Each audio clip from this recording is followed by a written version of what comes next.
Alright, hey there gang, I'm outside and I have a few different things to show you. Now these things don't have to be done outside except for one of them, and actually it doesn't have to be done outside if you have a chalkboard, but it's such a beautiful day and I think we might, the weather changes, but we're supposed to kind of have a yucky week, rainy week.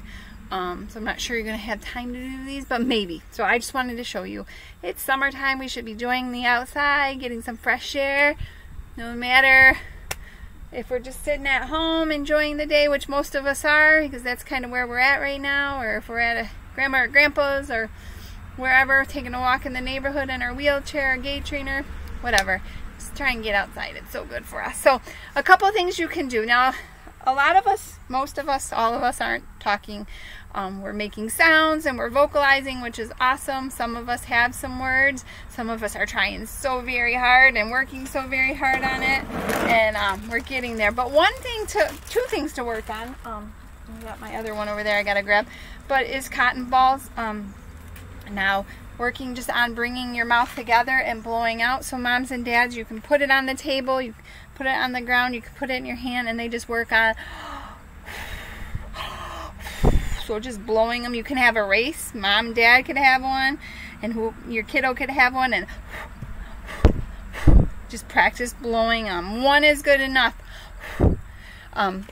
Miss Kerner taught me that if they're blowing in, through their nose, and blowing out through their nose to make it go, you could plug their nose and have them work on doing that.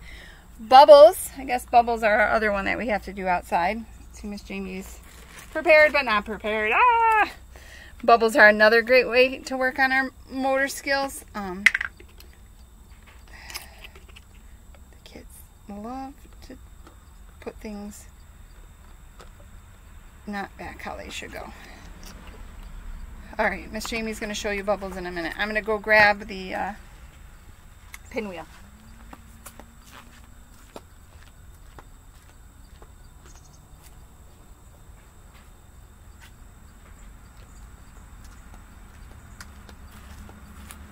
Here's my flower pinwheel. It's kind of broken, it's old, but just working on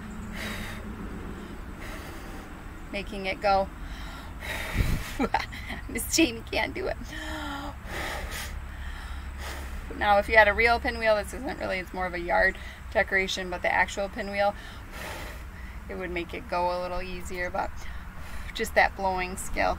So you all know how to blow bubbles, mom and dad, you all know how to help your kiddo blow bubbles. You can see my stick is stuck down there and my fingers aren't quite long enough to grab and pinch and get out, but blowing bubbles is perfect. It's exciting.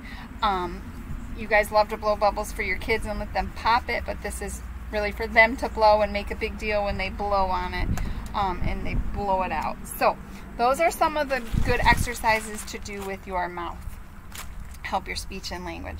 So the next one to do is, if you bought fake flowers, or if you picked some flowers, anything like that, you could step over the flowers and you could count. We could do 8 today.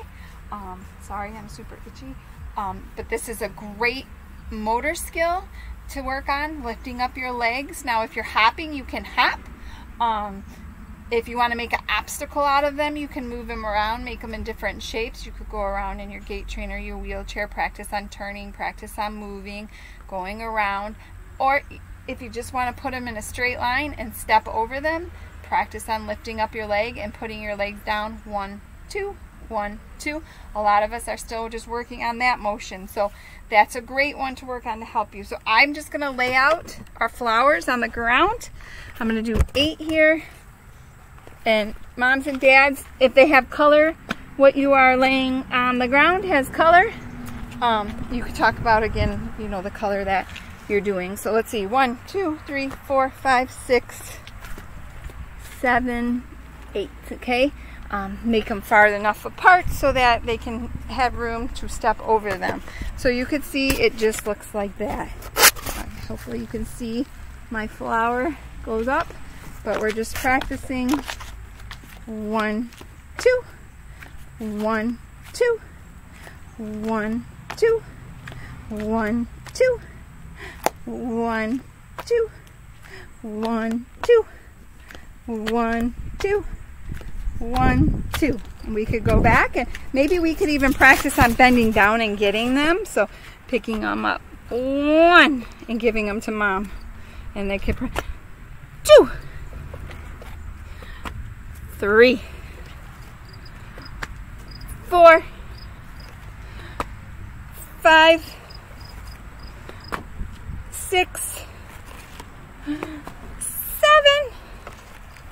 and 8. Now, I know that bending over and some of the equipment is not easy or really doable, so maybe we just practice stepping over again. Like the first couple times we do 1, 2, 1, 2. So we're getting that repetition in our head. But maybe the next time we step over, we talk about what color we're stepping over and we're counting as we're stepping over. So that's one thing to do. And then the last thing is just sidewalk chalk. Just a fun activity. Miss Angela shared with me a couple weeks ago that sometimes the smaller the chalk or the marker or the crayon, a lot of times she uses broken crayons, are easier for our kids to grasp and hang on and get the proper movement that, not movement, proper handle that we want. But I also know that we're not all there yet, and that's okay, and that sometimes this thicker chalk is just easier for them to grasp in general, to have some control over it, to be a part of it more so. Sometimes the skinnier stuff can fall out of our hands and we lose control of it, and then we become disinterested in it. So, you know, any sidewalk chalk, you guys all know how to do sidewalk chalk. You can make something, have them trace it. Just, right now we're in writing and learning that writing makes lines, writing makes different designs. It doesn't have to be a perfect circle, it doesn't have to be a perfect squiggly, but that just having that utensil in our hand and putting it on paper is writing. Something I'm learning in a workshop, something I learned last year, I'm learning a little more. So it's just making meaning of it, and you could make it about whatever you're doing. So if you're outside playing, you'd be like, oh, you made a picture of mommy and you playing outside, or oh, you made a picture of daddy playing basketball with your brother or sister, or whatever. There's so many different things that you could say about the picture to go along with what you're doing. Oh, you see your see the cars go by, we're watching the cars, or oh, we went on a hunt today and we found some flowers. So you get it. So just really making meaning of whatever they're drawing is going to help them understand that that mark on the paper means something, and that you know it means something. So anyway, sorry, I'm watching Adeline and I was checking to see what she was doing. So you guys have a great week. Enjoy all these activities. I didn't get very many pictures this summer. That's okay, because I know you guys are busy, but if you guys get a chance to take some pictures of you guys playing, doing some things, making some of these things this week, I love to see your guys' beautiful and handsome faces. I miss you guys. I'm hoping that this week we learn more about what the plan is for going back to school.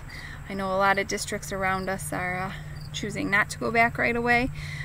So I'm hoping that we figure that out, maybe even before we meet. I know there's a meeting this week.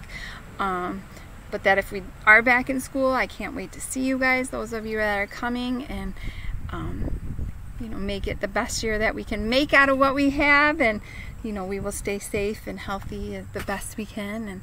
And you know, if you parents have any questions, grandparents have any questions or concerns, just get a hold of me. I'll answer any questions that I can answer, share with you any of my thoughts and ideas on what I plan on doing with the room this year, and we'll go from there. All right, we'll see you guys later. Bye.